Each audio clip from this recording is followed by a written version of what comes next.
11:43 de la mañana, estamos en vivo, le damos la bienvenida a Rodrigo Suárez, que integra la Sociedad Uruguaya de Enfermedades Reumáticas. Suárez, buen día, bienvenido. Buen día, ¿cómo están? Muchas gracias por recibirme. Con mucho gusto. Bueno, en el Día Mundial de las Enfermedades Reumáticas en Niños y Adolescentes, ¿cuáles son esas enfermedades? En realidad son enfermedades que son en su mayoría autoinmunes e inflamatorias y que muchas veces se asocian especialmente a los adultos, la población general, pero también los trabajadores de la salud, médicos y no médicos, los vinculan muchas veces especialmente con los adultos, pero es importante que tengamos presente justamente qué es lo que queremos en esta campaña, difundir y que también existen y se presentan en niños y adolescentes. La enfermedad más común es la artritis crónica, la artritis idiopática juvenil, que es una enfermedad que produce eso, inflamación, con hinchazón, con dolor, dificultad para mover en cualquier articulación, y que puede aparecer ya en niños tan pequeños como desde un año o incluso menos, y que puede afectar a cualquier edad, a cualquier niño o adolescente, y por eso es muy importante tenerlas presentes para reconocerlas lo antes posible, poder enviar al paciente al especialista para hacer el tratamiento adecuado para evitar que la enfermedad no tratada provoca muchas secuelas. ¿Cómo evolucionan esas enfermedades? Y bueno, como les decía, la enfermedad más común que es la artritis crónica, generalmente los niños más pequeños, las articulaciones más afectadas son las rodillas, luego los tobillos. Los niños se levantan en la mañana con una rodilla hinchada, dura, rígida, que le cueste mover, renguean.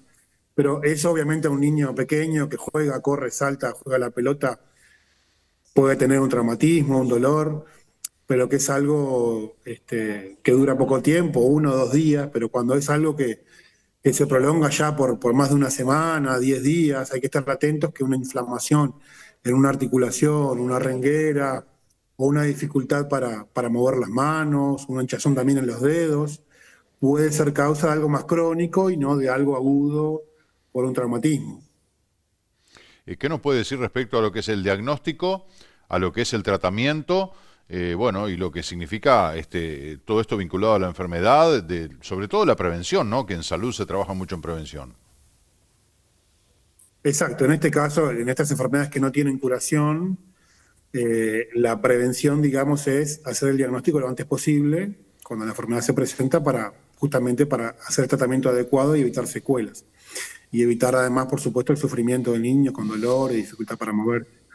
Y en cuanto al tratamiento, hay variados, pero seguimos las pautas de todo el mundo y hay antiinflamatorios y medicamentos que justamente controlan esta enfermedad, que la pueden frenar y dejar como dormida para que no tenga más empujes, y evitar los episodios de dolor y de daño en las articulaciones. Pero también es importante decir que son enfermedades que pueden afectar a una parte en especial del ojo, de forma muy importante a veces, que es algo menos frecuente, pero que también hay que tener en cuenta siempre, porque también puede dejar muchas secuelas en los ojos. Por lo tanto, cuando un niño de cualquier edad tiene un cuadro de este tipo que se prolonga en el tiempo, es muy importante que consulten con su médico del primer nivel, con el pediatra, con el médico de familia, o en algunos lugares con el pediatra médico general, que consulten y no dejen, no, pero en esto es por un traumatismo, y tengamos en cuenta de que puede ser por una enfermedad de estas. Las enfermedades reumáticas, ¿son todas adquiridas? ¿Hay algo genético? ¿Hay algo hereditario?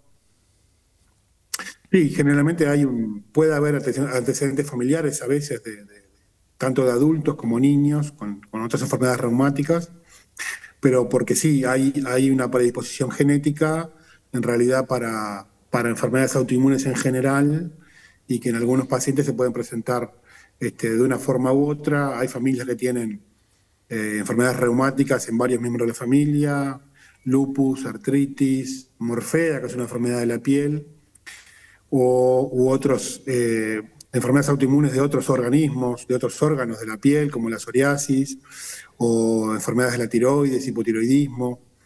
Y la genética con riesgo autoinmune se expresa en cada miembro de la familia de forma diferente.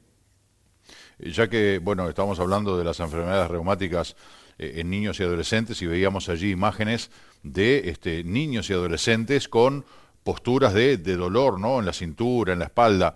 Le quería preguntar, el tema del uso del celular que nos implica tener una postura absolutamente incorrecta, por lo general encorvada, con la cabeza hacia abajo, en vez de poner el teléfono en una línea horizontal y mirar hacia adelante, eso no lo hace absolutamente nadie, por lo general estamos mirando para abajo. No. ¿Eso qué incidencia notan desde el punto de vista clínico, médico, que está teniendo en niños y adolescentes directamente o exclusivamente el tema del uso o el mal uso del celular? Y bueno, sí, como tú dices, obviamente lo ideal sería, incluso para la gente que trabaja con una computadora, sentado en un escritorio, lo ideal, como dices tú, es siempre tenerlo en la línea de la visión directa, con un una silla además, ¿no? Pero sí, más que nada lo que vemos es muchas contracturas, episodios de dolor en el cuello, y que a veces son difíciles de tratar. Pero bueno, obviamente que los padres tienen que tener el cuidado de vigilar estas cosas y de evitar y tratar de educar al niño y bueno, regular un poco el tiempo y la forma de usar las pantallas, ¿no?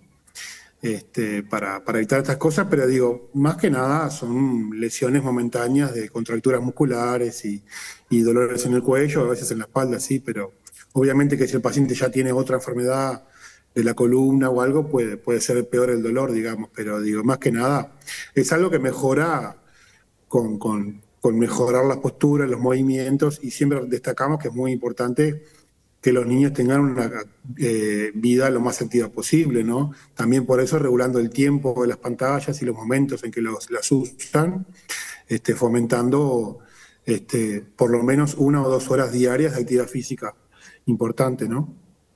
Otra vez el tema de la educación arriba de la mesa, que es clave también en esto que estamos hablando, el tema de los límites, de enseñar a nuestros hijos cuando son chicos esas cosas, que lo incorporen como un hábito para que después lo hagan de manera natural, ¿no? Inclusive estamos viendo el tema de las muñecas, lo que son todas las articulaciones, ¿verdad? El tema de la artritis, el tema de los días húmedos, el tema de la biología, porque hablamos de niños y adolescentes, pero la gente a medida que nos vamos poniendo cada vez más grandes, también nuestro cuerpo nos pasa factura y empezamos a padecer distintas cuestiones vinculadas a las articulaciones y a las enfermedades reumáticas. Sí, exacto. Hay una gran cantidad, por supuesto, de enfermedades reumáticas, algunas de base genética, inflamatoria, pero también otras degenerativas, o sea, tú decías, por el simple paso del tiempo, y que obviamente esas sí son más frecuentes en los adultos. Pero estas otras enfermedades son especiales porque son más inflamatorias, de base genética y que requieren un tratamiento a veces por muchos años y en algunos casos de por vida, ¿no? ¿Qué se puede hacer desde la Sociedad Uruguaya de Enfermedades Reumáticas por todo esto? Porque no es un hecho aislado, ¿no? No es la sociedad aislada, sino que obviamente necesita de otros actores políticos, clínicos, médicos, sociales, educativos, etcétera.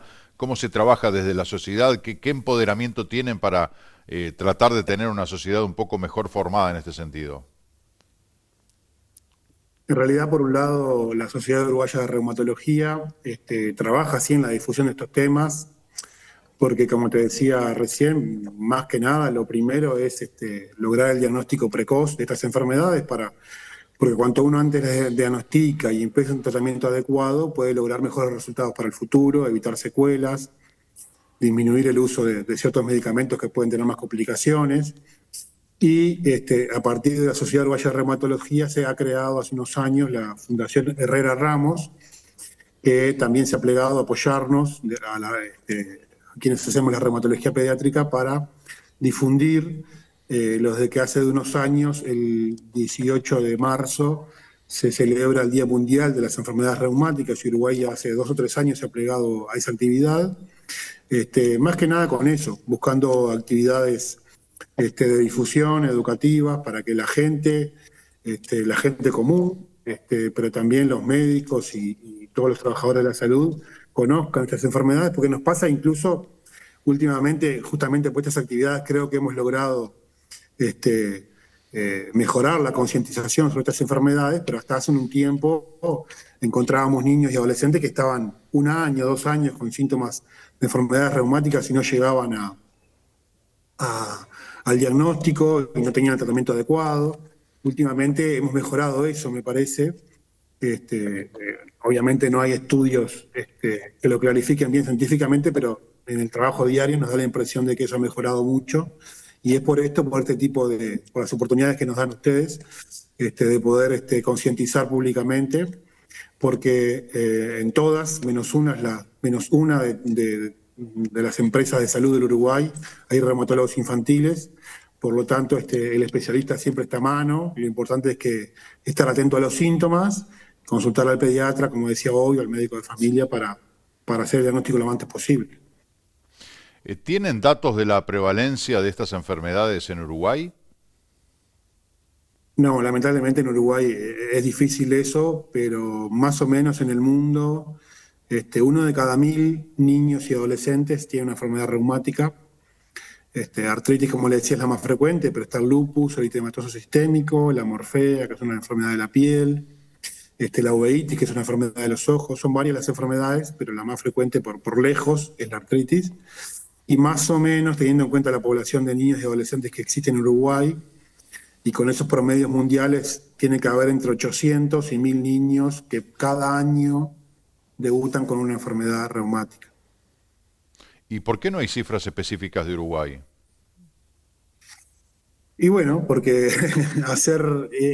igual te diré que en todo el mundo son muy pocos países, Alemania, Estados Unidos, en algunas partes, no en todos los estados, 3, 4 países de Europa nada más tienen datos, porque es muy difícil, tendría que haber una centralización de todas estas patologías, que sería lo ideal.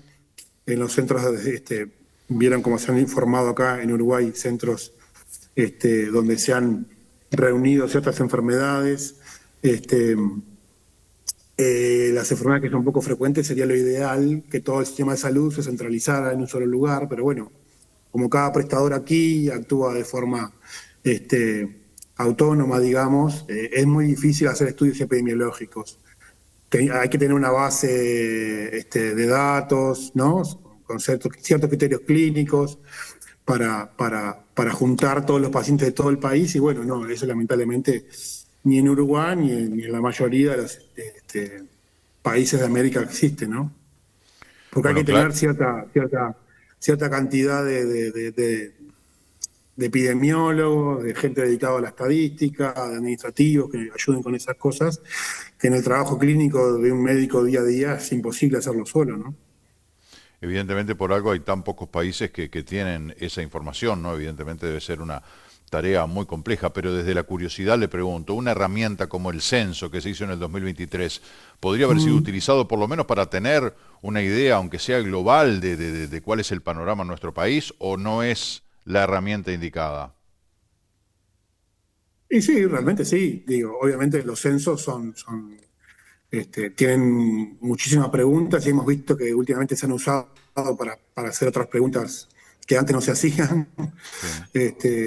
Pero sí, sí, sí, se podría perfectamente, o desde el Ministerio de Salud Pública centralizar la parte epidemiológica para revisar, ¿no?, los diagnósticos en cada institución de cada enfermedad. Pero claro, es como te digo, requiere muchos insumos y muchos recursos humanos y económicos. ¿Los pacientes que padecen estas enfermedades en Uruguay tienen acceso a tratamientos, a medicación, etcétera? Digo, ¿es Y universal el bueno, acceso? sí, sí, sí, vieron que estos años hubo dificultades en ACE con la medicación. Eso sí ha sido complicado, y vemos los que trabajamos en lugares en ACE, en el Pereira Rosell y en otros lugares privados, vemos bien la diferencia de cuando uno está en un seguro privado, en una mutualista de Montevideo o el interior o en el hospital público. Vemos la diferencia con los problemas que hubo con los medicamentos faltantes en salud pública, eso no cabe la menor duda. Pero los medicamentos están y todos tenemos el derecho a acceder a ellos, y con más o menos dificultad logramos que los pacientes los tengan, aunque como te digo, con ciertos obstáculos en ACE especialmente, que esperemos que eso cambie ahora, ¿no? Pero bueno, lo que sí es importante es que el Fondo Nacional de Recursos financia medicamentos de alto costo, de alto precio, que en Uruguay y en el mundo se usan para este tipo de enfermedades, y que cubre, sí, a toda la población uruguaya. Si tú vives en Uruguay, no importa dónde te atiendes, ni dónde naciste. Si te asistes en Uruguay, tienes derecho cuando es necesario, y tiene una indicación de un especialista, a utilizar medicamentos de alto costo, que hay varios que usamos en estos pacientes. Bien, y el panorama, bueno, digo, con esta realidad que estamos viviendo del crecimiento poblacional y de las nuevas tareas y un montón de cosas, digo, eso me imagino que también juega un papel importante, ¿no? Sobre todo en lo que es la realidad de la situación y los diagnósticos. Sí, como te digo, lo más importante es eso, poder difundir, y que especialmente los médicos de primer nivel, que son los que están primero que nada adelante de los pacientes y que los ven en una emergencia o en una policlínica de un barrio, de un pueblo, que tengan presente que existen estas enfermedades y que pueden hacer la derivación si tienen dudas para que el diagnóstico sea lo más precoz posible. ¿Han podido tener algún contacto con las autoridades recientemente asumidas, un poco para ver por qué líneas de trabajo van a abordar esta temática, no sé, a nivel del Ministerio de Salud Pública, de ACE? No, realmente todavía no. Vieron que nace, por ejemplo, todavía no han asumido las autoridades nuevas. La Sociedad Uruguaya de Reumatología está en contacto con el Sindicato Médico del Uruguay y estamos armando sí, la plataforma, digamos, para el próximo presupuesto para plantear las necesidades de la reumatología en Uruguay, porque incluso en varios departamentos del país hay reumatólogos en las mutualistas, pero no hay NACE. En eso tenemos bastantes problemas porque hay lugares donde realmente no se accede o a pediatría o a reumatólogos. Entonces, esos médicos de primer nivel son para nosotros que estamos en Montevideo el apoyo fundamental, ¿no? En el ida y vuelta con los pacientes. Y la Sociedad Uruguaya de Reumatología es algo que reivindica que debería haber reumatólogos en todos los departamentos del país, tanto en ACE como en lo privado, ¿no? Bueno, una de las tantas especialidades en la que hay escasez de profesionales, ¿no? Para atender la demanda que hay en todo el territorio, pero bueno, ojalá que eso se pueda ir corrigiendo. Rodrigo Suárez, muchas gracias por atendernos esta mañana. Muchas gracias a ustedes por el espacio. Un placer, que le vaya muy bien. Bueno, las 12 en punto, vamos a hacer una pausa, ya volvemos.